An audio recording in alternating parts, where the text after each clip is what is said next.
এইবারের ভোটটা আর কমিউনাল ইস্যুর উপরে দাঁড়িয়ে হবে না। এইবারের ভোটে যারা মন্দির মসজিদ বলে লাফানো শুরু করেছিল তারা ইতিমধ্যে নেতানো মুড়ি হয়ে গেছে, দেখতে পাচ্ছ তো, ইতিমধ্যে তারা মিইয়ে গেছে। তাহলে এইবারের ভোটটা রুজি রুটির কথা, 100 দিনের কাজের কথা, স্কুলের কথা, চাকরির কথা, হাসপাতালের কথা, এইসব নিয়ে হবে। এবং জিনিসের দাম কমানোর প্রশ্ন, এই কথাগুলো বলতে গেলে তখন মানুষ ভাববেন যে আচ্ছা, গ্যাসের দামটা বাড়লো, হিন্দুদের জন্যও বাড়লো, খালি যে মুসলমানের জন্য বাড়লো তা তো না, তাহলে তো বিজেপি হিন্দুর পার্টি হলে কমিয়ে দিত, অন্তত হিন্দুদের জন্য যাতে না হয়। এই যে পেট্রোল পাম্পে গিয়ে জয় শ্রীরাম বললে 40 টাকায় পেট্রোল পেয়ে যেত হিন্দুরা, সেটা তো হচ্ছে না। আবার উল্টো দিকে মমতা ব্যানার্জি কারেন্টের খরচ এমন বেড়ে গেছে এর আমলে। তাহলে এই যে মানুষের পেটে লাথি মারছে, ওয়েস্ট বেঙ্গল গভর্নমেন্ট হোয়াইট পেপারে এটা বলতে পারছে না যে আমরা 100 দিনের কাজের টাকা চুরি করিনি, তার মানে ঝেড়েছে। এই দুটো পার্টি মিলে, দুই ফুল, বড় ফুল ছোট ফুল মিলে, এইটা এপ্রিল মাস পাবলিককে এপ্রিল ফুল করে দিল, পেটে লাথি মেরে দিল।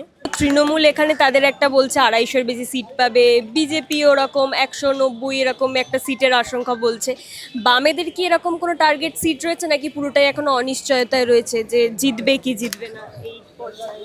তৃণমূল কোন ভোটটা 250-র নিচে বলে বলো তো? তারপরেও তো আমরা দেখেছি অতীতে, আমাদের ছোটবেলা দেখেছি এবার নয় নেভার, মমতা ব্যানার্জির পার্টি ভোগে চলে গেল।